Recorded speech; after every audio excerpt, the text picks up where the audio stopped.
विराजमान लोकसभा स्पीकर आदरणीय सुमित्रा जी, मध्य प्रदेश के यशस्वी एवं लोकप्रिय मुख्यमंत्री श्रीमान शिवराज सिंह जी,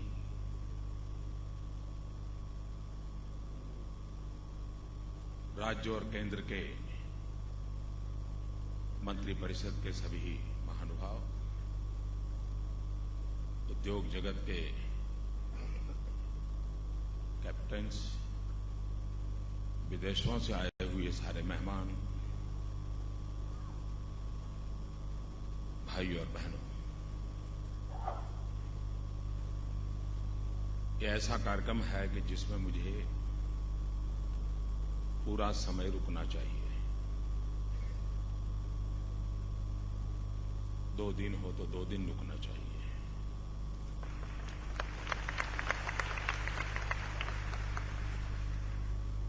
इस बार मैं वो नहीं कर पाया हूं, भविष्य में जरूर प्रयास करूंगा।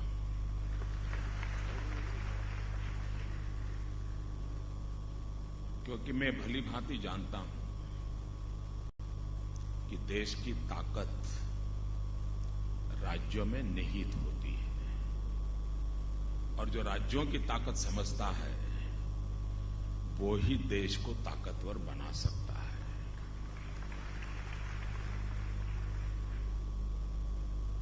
भारत को अगर आगे बढ़ाना है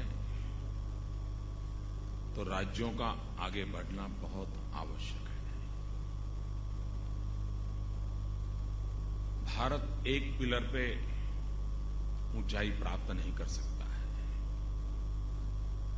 हर मजबूत राज्य के पिलर्स अल्टीमेटली पूरे देश को ऊपर ले जाते हैं, और इसलिए केंद्र सरकार का यह दायित्व बनता है कि सभी राज्यों को विकास के लिए प्रोत्साहित करें,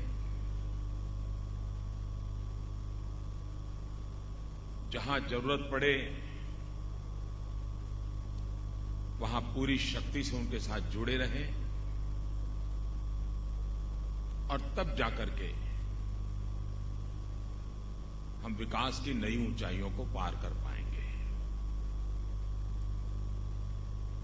मैंने प्रारंभ से कहा है कि देश के विकास के लिए मैं टीम इंडिया इस मंत्र को लेकर के आगे काम करना चाहता हूं। और जब मैं टीम इंडिया की बात करता हूं तब प्रधानमंत्री और सभी मुख्यमंत्री एक ऐसी टीम है जो टीम कंधे से कंधा मिलाकर के काम करें तो बहुत से कामों में तेजी आ सकती है, विकास की नई ऊंचाइयों को प्राप्त किया जा सकता है।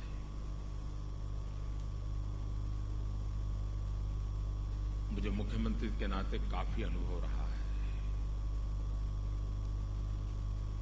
और इसलिए केंद्र और राज्य के परस्पर सहयोग के रिश्ते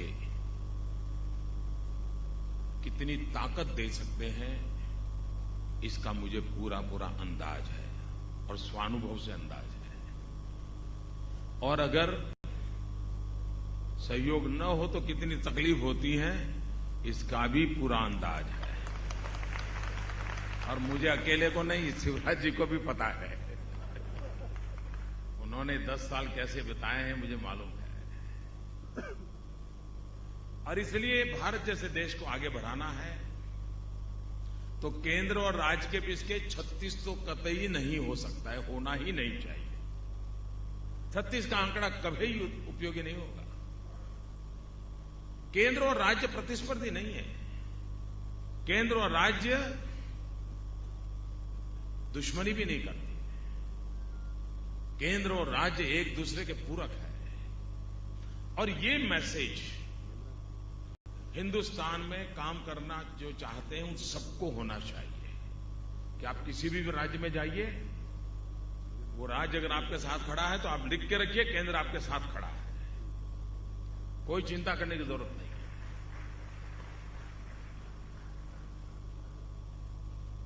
जैसे मैं कहता हूं कि 36 का आंक नहीं होना चाहिए, वैसे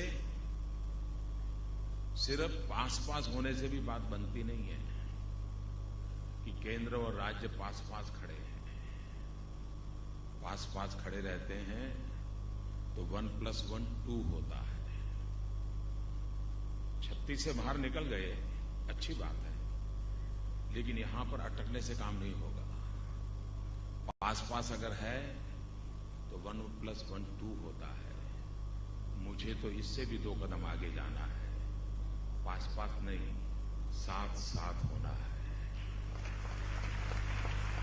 और जब साथ होते हैं तो एक के बगल में 1 11 हो जाता है। केंद्र और राज्य, इनकी शक्ति इतनी गुना बढ़ जाती है। और इसलिए ये जो एक्स्ट्रा एनर्जी है, उसको लेकर के मुझे आगे बढ़ना है। हम पहले जब मैथमेटिक्स पढ़ते थे तो पढ़ते थे a+b इंटू ब्रैकेट स्क्वायर, और जब उसका रिजल्ट निकालते थे तो a² + 2ab + b² ऐसा उसका रिजल्ट निकालते थे। ये 2ab कहां से आया?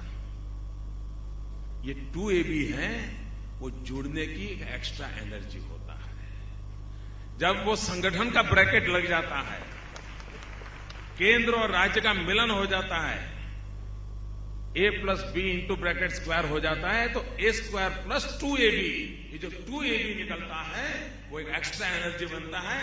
उस एक्स्ट्रा एनर्जी को लेकर के हम देश को आगे बढ़ाना चाहते हैं। आप कल्पना कर सकते हैं, अगर सही नेतृत्व हो, नीति स्पष्ट हो, नीयत साफ हो, इरादे नेक हो,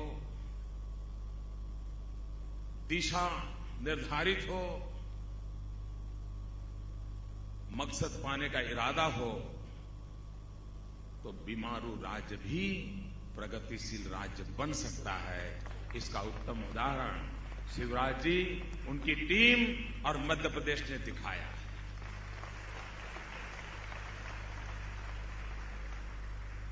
पूरे विश्व को पता होना चाहिए कि जो राज्य 2% से भी कम ग्रोथ रेट से गुजरता था, वो 10 साल 9% के ग्रोथ रेट पर पहुंच गया। विश्व ये भाषा समझता है और विश्व को हमें समझाना चाहिए, और भारत सरकार ने भी मध्य प्रदेश का ढोल पीटना चाहिए।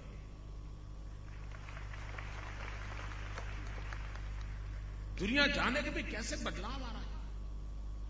इंफ्रास्ट्रक्चर का क्षेत्र, आप कल्पना कर सकते हैं कि इतने कम समय में इरिगेशन लैंड को 4 गुना कवर कर दिया जाए, जो काम इतनी तेजी से हो सकता है। और एग्रीकल्चर सेक्टर का इंफ्रास्ट्रक्चर, ये विकास की एक बहुत बड़ी महत्वपूर्ण धरोहर बनता है। वो काम यहां हुआ। बिजली सरप्लस स्टेज बना दिया गया, रोड का नेटवर्क खड़ा कर दिया गया, और लैंडलॉक स्टेट होने के बावजूद भी, और कभी न कभी थोड़ी बहुत पहचान थी, एग्रीकल्चर की पहचान थी, उसको मैन्युफैक्चरिंग स्टेट में कन्वर्ट करने की दिशा में एक बीड़ा उठाया है। और इसके लिए मध्य प्रदेश बहुत बहुत अभिनंदन का अधिकारी है।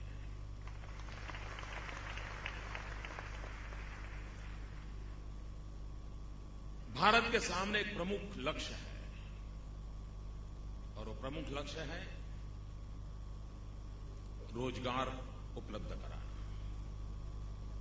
हमारी पहली प्राथमिकता विकास में यह है कि हम सर्वाधिक रोजगार कैसे उपलब्ध करा सकें।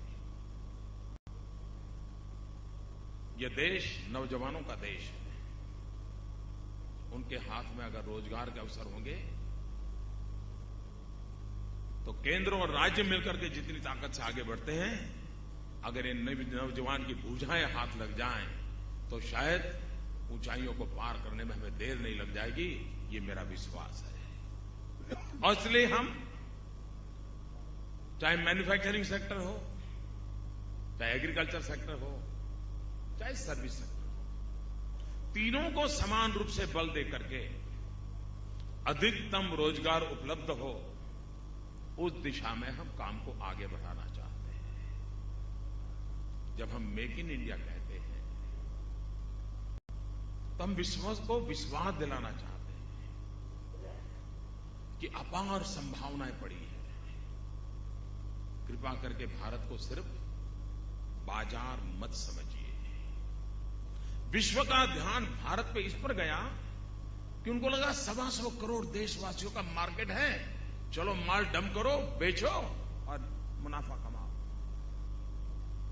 मैं विश्व को कहता हूं, यहां तक सीमित मत रहिए। अगर भारत विकास नहीं करेगा तो उसका परचेजिंग पावर नहीं बढ़ेगा। अगर भारत का परचेजिंग पावर नहीं बढ़ेगा, हर भारतीय का परचेजिंग पावर नहीं बढ़ेगा, तो आपका ये बाजार के रूप में देखने का सपना अधूरा रह जाएगा। इसलिए आपका भी भला इसमें है कि यहां पूंजी निवेश कीजिए, यहां के लोगों की खरीद शक्ति बढ़े, तो फिर वो यही आपका ही उत्पादन किया हुआ माल लेने वाले हैं। और इसलिए मेक इन इंडिया ये कंसेप्ट विन विन सिचुएशन वाला है। आपके लिए कोई भी दुनिया का मैन्युफैक्चरर है, उसे क्या चाहिए? उसे लो कॉस्ट प्रोडक्शन चाहिए, उसे स्किल्ड मैन पावर चाहिए, उसको जीरो मेंटेनेंस लॉस चाहिए, उसको इफेक्टिव गवर्नेंस चाहिए, उसको प्रॉपर इंफ्रास्ट्रक्चर चाहिए। मैं विश्वास से कहता हूं कि मध्य प्रदेश की धरती में, मध्य प्रदेश की सरकार में ये सामर्थ्य है, ये सारी बातों आपको सब देने का, और आपके लिए एक प्रकार से सुनहरा अवसर है। ये सुनहरा अवसर है, इसको आप मौका गंवाना नहीं चाहिए। और मध्य प्रदेश के पास एक अनमोल संपत्ति है जिसका तरफ बहुत कम लोगों का ध्यान है। ये भारत का दूसरा विशाल स्टेट है। बहुत जमीन है इस राज्य के पास, बहुत जमीन है। शायद हिंदुस्तान में जमीन की मालिक का इतना बड़ा सुखी राज्य कोई नहीं होगा देश में। और जनसंख्या की दृष्टि से ये दुनिया के बड़े बड़े देशों से भी बड़ा है। और इसलिए इतनी क्षमता वाला ये राज्य आने वाले दिनों में विकास के लिए कितनी अनुकूलता पैदा कर सकता है। मैन्युफैक्चरिंग सेक्टर में भी हम उस मैन्युफैक्चरिंग को प्रायोरिटी दें जिसमें एक्सपोर्ट की पूरी संभावना है। भले हम छोटे छोटे उद्योगों का नेटवर्क बनाएं, लेकिन वो कंपोनेंट भी एक्सपोर्ट करने का अवसर हो, और भले असेंबलिंग कहीं पर दुनिया में होता हो, हम उस दिशा में कैसे आगे बढ़ेंगे। हम छोटे छोटे उद्योगों की जाल के साथ बड़े उद्योगों को सहाय करने वाला नेटवर्क कैसे करें, इंटरडिपेंडेंट व्यवस्था को हम कैसे प्रमोट करें। और मैं मानता हूं कि मध्य प्रदेश ने उस दिशा में ध्यान दिया है। कल उन्होंने यहां एसएमई सेक्टर का सम्मेलन बुलाया था। मध्य प्रदेश के लोग थे, लेकिन उनको प्रोत्साहन देना, उनको मदद करना, और ये जो उद्योगकार आए हैं बड़े बड़े, उनका ध्यान जाए कि छोटे छोटे कंपोनेंट बन रहे हैं, उनके लिए उनके पास भी एक अपॉर्चुनिटी है। ये दोनों का इंटरडिपेंडेंट व्यवस्था अगर खड़ी हो जाती है तो छोटे छोटे उद्योगकारों के लिए भी एक बहुत बड़ी मार्केट चेन खड़ी हो सकती है और उसका फायदा मिल सकता है। उसी प्रकार से मध्य प्रदेश एक ऐसा प्रदेश है कि जिसने एग्रीकल्चर सेक्टर में एक इंफ्रास्ट्रक्चर खड़ा किया है। मध्य प्रदेश की जमीन उर्वरा जमीन है। ये हमारा मालवा क्षेत्र का गेहूं, उसको लेने के लिए लोग कतार लगाते हैं। शायद मालवा क्षेत्र का गेहूं, इतना स्वीट गेहूं शायद हिंदुस्तान के किसी कोने में होगा। लेकिन एग्रीकल्चर में सिर्फ किसान की मेहनत से यहां की इकोनॉमी ड्राइव करेगी ऐसा नहीं होगा। समय की मांग है कि हम एग्रीकल्चर सेक्टर में वैल्यू एडिशन के लिए मध्य प्रदेश को महत्व कैसे दें। सोयाबीन में मध्य प्रदेश ने अपना नाम बनाया है। ऐसे कई क्षेत्र हैं। हम मध्य प्रदेश में एक स्पेशल विचार करके एग्रीकल्चर सेक्टर में वैल्यू एडिशन, और उसके कारण हमारे किसानों को उसकी आय कितनी बढ़ेगी इसका हम अंदाज कर सकते हैं। एग्रीकल्चर सेक्टर का इंफ्रास्ट्रक्चर, चाहे कोल्ड स्टोरेज हो, वेयर हाउसिंग हो, ट्रांसपोर्टेशन के लिए व्हीकल की व्यवस्था हो। अब हमारे यहां हमारा सोयाबीन विदेश जाता है। अगर पोर्ट तक उसको इंफ्रास्ट्रक्चर मिलेगा यहां के हमारे सोयाबीन को, तो मैं मानता हूं कि दुनिया के बाजार में उसको जाने में बहुत सुविधा रहेगी। तो हमारे एग्रीकल्चर सेक्टर को प्रॉपर मार्केट मिले। आपको जानकर के आश्चर्य होगा और मुझे भी हैरानी है कि हमारे शिवराज जी भी उस बात का फायदा नहीं उठाते हैं। उठाते होंगे तो मेरे ध्यान में नहीं है। यहां बैठे हुए कई लोगों के लिए वो खबर मैं शायद सरप्राइज दूंगा आज। ये एक ऐसा प्रदेश है जहां पर हिंदुस्तान में कुल जो ऑर्गेनिक फार्मिंग होता है, ऑर्गेनिक फार्मिंग का उत्पादन है, अकेला मध्य प्रदेश 40% कंट्रीब्यूशन कर रहा है ऑर्गेनिक फार्मिंग में। ये किसी का ध्यान नहीं है इस बात पे। ऑर्गेनिक एग्रो प्रोडक्ट का आज वर्ल्ड मार्केट है, ग्लोबल मार्केट पड़ा हुआ है। और एक राज्य हिंदुस्तान के टोटल एग्रो मार्केट का, ऑर्गेनिक एग्रो मार्केट का 40% प्रोडक्ट देता है। मतलब यहां के किसानों ने पूरी मानव जात की बहुत बड़ी सेवा करने का काम किया है। और होलिस्टिक हेल्थ केयर का जो दुनिया में प्रवाह चल रहा है उसमें अपनी जगह बनने के लिए उसने मौका दिया है कि हम सबका दायित्व बनता है कि हम उसको अवसर दें, हम उसको अवसर दें। यानी एग्रीकल्चर सेक्टर के साथ मध्य प्रदेश और भारत के अंदर जैसे ग्लोबल मार्केट के लिए समुद्री तट का स्पेशल बेनिफिट होता है, उसी प्रकार से भारत जैसे मार्केट के लिए मध्य प्रदेश का ऐसा लोकेशन एडवांटेज है कि अगर हम एग्रो प्रोडक्ट में वैल्यू एडिशन करते हैं, पूरे हिंदुस्तान में चारों दिशा में बहुत बड़ा इजी रीच आउट करने का आपके लिए एक अपॉर्चुनिटी है। और मैं चाहता हूं इन्वेस्टर्स को इस दिशा में काम करें। कोई सरकार तेज गति से जब चलती है तो कितना उत्तम परिणाम दे सकती है। मोदी ने मेक इन इंडिया की बात अभी अभी कही। बजट के अंदर केंद्र सरकार ने डिफेंस के लिए बात कही। लोगों को लगता है ठीक है मोदी ने कह दिया, बजट में बोल दिया, लेकिन बात आगे कैसे बढ़ती है। मध्य प्रदेश देश का पहला राज्य बना जिसने डिफेंस मैन्युफैक्चरिंग की पॉलिसी बना दी। और जैसा ही भारत सरकार ने योजना बनाई उसको तुरंत अपने लिए काम में लगा देने के लिए उन्होंने इनिशिएटिव लिया।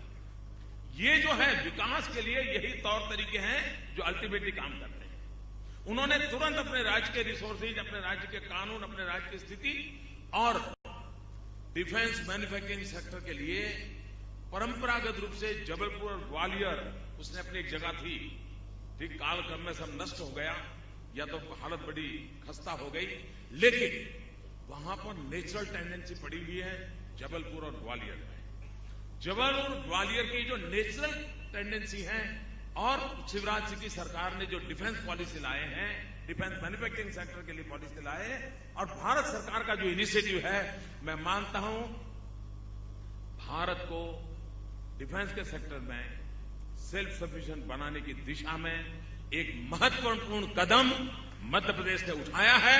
मैं सभी क्षेत्र के इन्वेस्टर्स को कहता हूं कि ये देश की बहुत बड़ी सेवा का क्षेत्र खुल रहा है और ये वो मैन्युफैक्चरिंग है जो भारत के इंपोर्ट को कम करेगा। आज हम हर छोटी चीज विदेशों से लाते हैं। अश्रु गैस के सेल भी बाहर से आते हैं, रोना भी बाहर से लाना पड़ता है। ये बदलना है, ये बदलना है। और हमें कौन क्यों रुलाए? रोना होगा तो हम खुद रो लेंगे।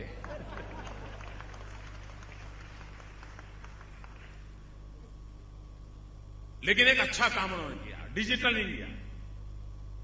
हमने बजट में घोषणा की, उसके बाद मैंने डिजिटल इंडिया का एक कैंपेन को उसको ऑर्गेनाइज किया, व्यवस्था बनाई। लेकिन अभी तो वहां हमारा काम अभी तो हम कर रहे हैं।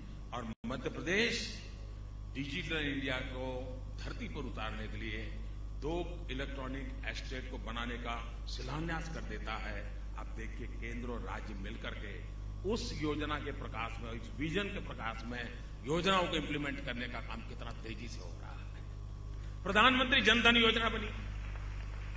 भारत सरकार ने प्रधानमंत्री जनधन योजना लॉन्च की, बैंकों को लगाया, लेकिन मध्य प्रदेश ने इसे अपना बना दिया।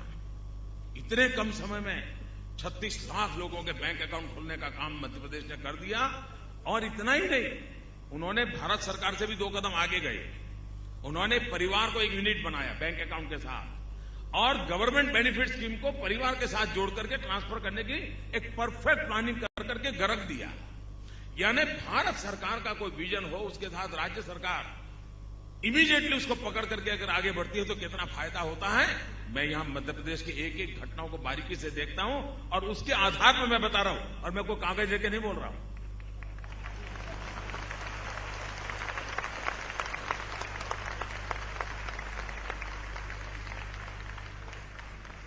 और चुनाव जीतने के बाद मैं मध्य प्रदेश पहली बार आया हूं। जानकारियों के लिए खुद जाना नहीं पड़ता है, जानकारियां रखना जिम्मेवारी होती है।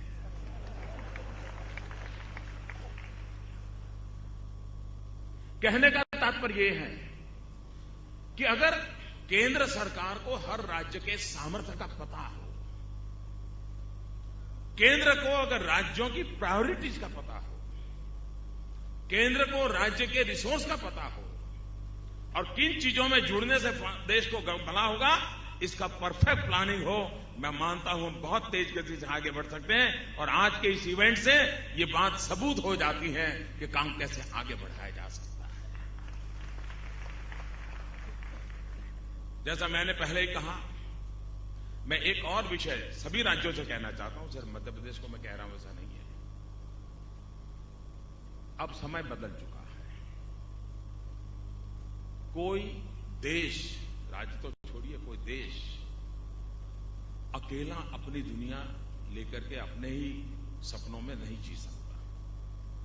उसको ग्लोबल पर्सपेक्टिव में ही अपनी जगह बनानी होती है, क्योंकि हम एक ग्लोबल एरा से गुजर रहे हैं। ग्लोबल इकोनॉमी का इंपैक्ट है।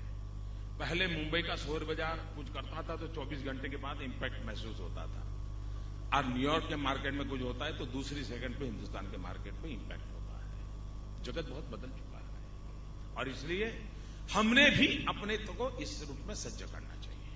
और मैं हर राज्यों को चाहता हूं कि हम अपना एक टैलेंट पूल बनाए, ग्लोबल टैलेंट पूल बनाए।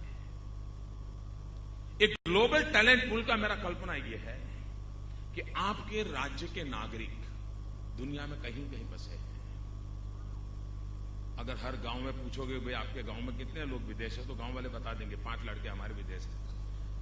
कोई 25 साल पहले गया होगा, 50 साल पहले गया होगा। उनको ढूंढना चाहिए। एक ग्लोबल नेटवर्किंग करके ग्लोबल टैलेंट पूल बनाना चाहिए। और आज दुनिया में बैठे हुए भारतीय भी भारत के लिए कुछ न कुछ करना चाहते हैं। डॉलर और पाउंड बात की बात है, डॉलर और पाउंड बात की बात है। उनका एक्सपीरियंस, उनकी टैलेंट, उनकी डिसिप्लिन, ये हमें बहुत काम आ सकती है। उसके विषय में इनिशिएटिव लेना चाहिए, और आने वाले दिनों में देखिए इसका हमें फायदा मिल सकता है। आज विश्व भर में फैले हुआ हमारा जो इंटेलेक्चुअल प्रॉपर्टी है, हमारी ये जो टैलेंट है, ये टैलेंट भारत के लिए काम आए, उसके लिए हमने एक नई सोच और नई इनिशिएटिव साल, और राज्यों ने इस काम को पहले राज्यों ने शुरू करना होगा, तब जाकर के उस पूरे दिशा में काम आएगा। उस दिशा में काम करने की आवश्यकता है। स्किल डेवलपमेंट को हमने बहुत बल दिया है, लेकिन स्किल डेवलपमेंट का भी इन जनरल में स्किल डेवलपमेंट से फायदा नहीं होगा। अगर केमिकल इंडस्ट्री का क्लस्टर है तो उसका मैपिंग करके वहीं पर केमिकल इंडस्ट्री के अनुकूल स्किल डेवलपमेंट कैसे हो। आईटी पोटेंशियल एरिया है तो वहां आईटी प्रोफेशंस के लिए स्किल डेवलपमेंट कैसे कैसा हो। सोलार एनर्जी के लिए पोटेंशियल एरिया है तो वहां पर स्किल डेवलपमेंट नौजवानों को सोलार एनर्जी के सेक्टर के लिए कैसे हो। ये अगर हम मैपिंग करके, मैचिंग करके स्किल डेवलपमेंट के टाइम टेबल को बनाते हैं तो हमारे नौजवानों को रोजगार के लिए कहीं अपने यहां से बाहर जाना नहीं पड़ेगा। उसको अपने ही दायरे में, अपनी क्षमता के आधार पर, अपने हुनर के आधार पर रोजगार मिलेगा। और इसलिए हमारी कोशिश है कि पूरे भारत का स्किल की रिक्वायरमेंट के अनुसार मैपिंग होना चाहिए। कहां कौन से क्लस्टर के पोटेंशियल है, अकॉर्डिंग टू दैट तो फिर कभी हमें रोजगार के लिए समस्याएं पैदा नहीं होगी। वरना आज क्या होता है, एक तरफ आपके रोजमर्रा जिंदगी में अनुभव आता हो, एक तरफ नौजवान बेरोजगार है और दूसरी तरफ आपके घर में नल का रिपेयर करना है तो प्लम्बर नहीं मिल रहा है। ये मिसमैच जो है ना, उसी ने तो कठिनाइयां पैदा की है। आपके पास गाड़ी है, ड्राइवर चाहिए, बेरोजगार नौजवान है, लेकिन आपको ड्राइवर नहीं मिल रहा। ये हम रिक्वायरमेंट को ध्यान में रख करके स्किल डेवलपमेंट का मिशन चलाना चाहते हैं और ये भी पब्लिक प्राइवेट पार्टनरशिप के मॉडल को हम बढ़ावा देना चाहते हैं। प्राइवेट पार्टी भी आए, बहुत बड़ी, आज हिंदुस्तान को आपको हैरानी होगी, द बेस्ट क्वालिटी के लाखों ड्राइवरों की जरूरत है देश को, लाखों ड्राइवर। इतने सारे नौजवान हैं, इतने सारे अकस्मात हो रहे हैं। क्या हमारी पब्लिक प्राइवेट पार्टनरशिप मॉडल पर जितनी भी कार मैन्युफैक्चरिंग कंपनियां हैं, ट्रक चलाने वाले एसोसिएशन है, क्या हम ड्राइवर इंस्टीट्यूशन खड़ी नहीं कर सकते? द बेस्ट क्वालिटी के ड्राइवर नहीं बना सकते?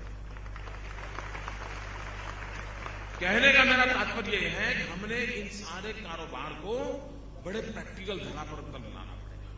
जितना ज्यादा हम इस माइन्यूट प्लानिंग करके प्रैक्टिकल धरा पर लाएंगे, हम इसका परिणाम दे सकते हैं और परिणाम हमने देना चाहिए और स्किल डेवलपमेंट को उस दिशा में हमने लेना चाहिए। मैं समझता हूं कि आने वाले दिनों में short term project, long term project, इन दोनों को बल देना चाहिए। सिर्फ लॉन्ग टर्म प्रोजेक्ट को बल देंगे और शॉर्ट टर्म को छोड़ देंगे तो निराशा आ जाएगी, तो हो सकता है शायद परिणाम नहीं मिलेगा। हमने दोनों का मेल करना होगा और दोनों का मेल करके हम काम करेंगे। एक हमारे देश में कमी महसूस, हमने हमारे देश का जो एकेडमिक वर्ल्ड है उसको विकास में हिस्सेदार नहीं बनाया है और मैं मानता हूं इसके कारण देश को बहुत नुकसान हुआ है। आवश्यक है कि एकेडमिक वर्ल्ड, हमारी यूनिवर्सिटीज भी हो, हमारे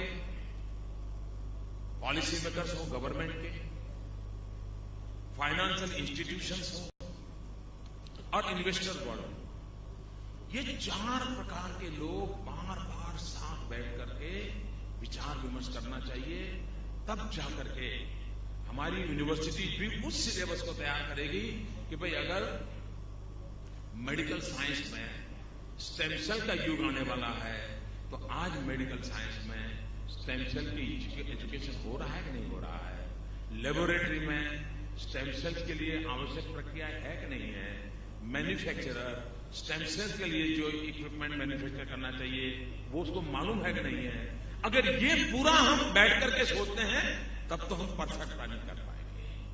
लेकिन हमने फाइनेंस वाले फाइनेंस की जगह पे काम करते हैं, इन्वेस्टर सरकार के दरवाजे पर दस्तक देता घूमता फिरता है, राज्य में बैठा है वो चिल्लाता रहता है आओ आओ इन्वेस्ट करो इन्वेस्ट करो, और एकेडमिक वाला आर्टिकल लिख करके कपड़े उतारता रहता है। और इसी के कारण जबकि हर एक की अपनी शक्ति है, इन शक्ति का उपयोग करना बड़ा महत्वपूर्ण है। और मैं चाहता हूं कि आगे वाले दिनों में, और ये जितना एरिया स्पेसिफिक होगा उतना ज्यादा फायदा होगा। इन जनरल भारत की बात करना बहुत सरल है, लेकिन वहां जाकर के बैठ करके उस समस्या का रास्ता खोजना कठिन होता है, लेकिन वो कठिन रास्ता ही हमें परिणाम दे सकता है। अगर ऐसी इन्वेस्टर समिट दिल्ली में 100 हो जाए, देश में इकोनॉमी नहीं बदलती है, लेकिन राज्यों में अगर एक एक हो जाए इकोनॉमी बदलना शुरू हो जाए। सही जगह यही है, सही जगह यही है। अभी शिवराज जी वर्णन कर रहे थे जापान, भूटान, नेपाल, देखना वो बोलने में तो बढ़िया बोलते हैं वो।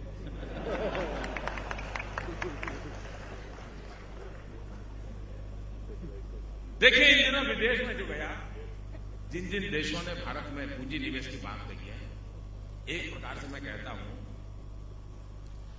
$100 बिलियन ने वीजा के लिए अप्लाई कर दिया है।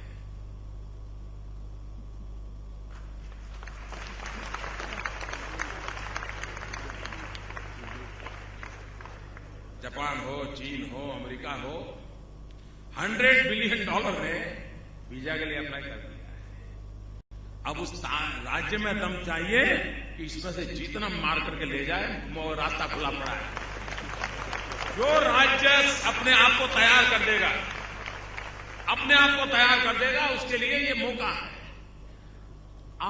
मैं हैरान हूं, आपने कल्पना की है हिंदुस्तान के रेलवे में भारत को इकोनॉमी को बदलने का कितना बड़ा पोटेंशियल है। जो रेलवे हिंदुस्तान की आर्थिक तंदुरुस्ती को बदल सकता है, हमने 50 साल उस रेलवे की तंदुरुस्ती के पीछे खपा दिए। रेलवे हिंदुस्तान की इकोनॉमिकल हेल्थ को बदल सकता है, इतनी ताकत पड़ी है। लेकिन हम दिन रात यही सोचते रहे, बजट में से कुछ मनी पंप करो यार, रेलवे बचाओ, रेलवे बचाओ। भाइयों बहनों, मैं विश्वास से कहता हूं, 1 दशक के अंदर हिंदुस्तान में रेलवे में इतना इन्वेस्ट, और 100% एफडीआई की हमने बात कही है, बहुत बड़ा निर्णय किया है। और मैं रेलवे के सभी साथियों का अभिनंदन करता हूं कि भारत सरकार के इस निर्णय पर रेलवे में काम करने वाले लोगों ने हमारी सराहना की, हमारे साथ खड़े हैं। ये जो ताकत खड़ी हुई है, रेलवे में इन्वेस्टमेंट जितना आएगा, रेलवे का नेटवर्क जितना बढ़ेगा, वो एनवायरमेंट फ्रेंडली मूवमेंट होगा ही होगा, लेकिन भारत के गरीब से गरीब लोगों को रोजगार देने की संभावना उसमें पड़ी है। और रेलवे सिर्फ यातायात नहीं, रेलवे अर्थ गति को बढ़ाने वाली, एक गतिशीलता देने वाली ताकत रखता है। हमें स्पीड बढ़ानी है, इंफ्रास्ट्रक्चर बढ़ाना है, क्वालिटी इंप्रूव करनी है, टेक्नोलॉजी इंप्रूव करनी है, उन सारी बातों को करना है। एक अकेला रेलवे का क्षेत्र भी ऐसा है कि जो हिंदुस्तान की इकोनॉमी में प्राण भर सकता है। इतने सारे क्षेत्र हैं, उन सभी क्षेत्रों को लेकर के हम चलेंगे, मुझे विश्वास है। और इन दिनों देखा होगा, ग्लोबल इंस्टीट्यूशन जितने रेटिंग दे रही है, एकदम से भारत के रेटिंग बदल रहे हैं तेज गति से। जहां नीचे जा रहे थे वहां अब तो प्लेटो लग ही गया। मैं विश्वास से कहता हूं भाइयों बहनों, ये भारत की जो क्षमता है, उस क्षमता का भरपूर उपयोग भारत को आगे बढ़ाने का होगा। राज्य और मिलकर के एक और एक दो नहीं, एक के बगल में एक 11 की ताकत के साथ आगे बढ़ेंगे। मुझे विश्वास है मध्य प्रदेश हिंदुस्तान की इकोनॉमी का एक ड्राइविंग फोर्स बन जाएगा। भारत के मध्य भाग का ये क्षेत्र पूरे भारत को कैटर करने की ताकत वाला बन जाएगा। इस विश्वास के साथ मैं मध्य प्रदेश के जनप्रिय मुख्यमंत्री जी के उन उम्दा प्रयासों का हृदय से स्वागत करता हूं, उनका सत्कार करता हूं, उनका अभिनंदन करता हूं। और उद्योग जगत के जो मित्र आए हैं, मैं उनको विश्वास दिलाता हूं, हिंदुस्तान के किसी भी राज्य के किसी भी कोने की कोई भी भूमि, भारत के किसी भी राज्य की, उसको दल से मत जोड़िए, सिर्फ देश का सोचिए। किसी भी राज्य की भूमि होगी और आप आगे बढ़ना चाहते हो, केंद्र सरकार उस राज्य के साथ कंधे से कंधा मिला करके, वो किसी भी दल की सरकार क्यों ना हो, मुझे देश को आगे ले जाना है, राज्यों की बदौलत आगे ले जाना है, राज्य की ताकत के साथ आगे ले जाना है। मैं आप सबको विश्वास दिलाता हूं, भारत सरकार की यही भूमिका रहेगी। बहुत बहुत शुभकामनाएं, बहुत बहुत धन्यवाद। एक थोड़ी गुस्ताखी करना चाहता हूं,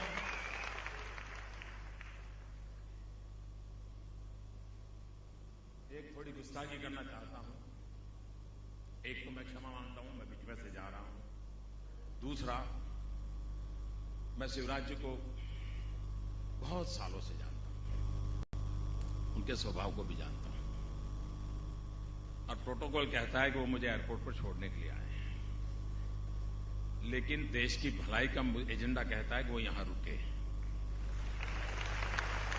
और इसलिए मैं सार्वजनिक रूप से उनसे आग्रह करता हूं कि वो एयरपोर्ट पर न जाएं।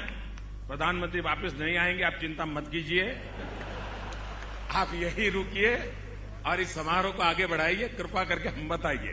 बहुत बहुत धन्यवाद।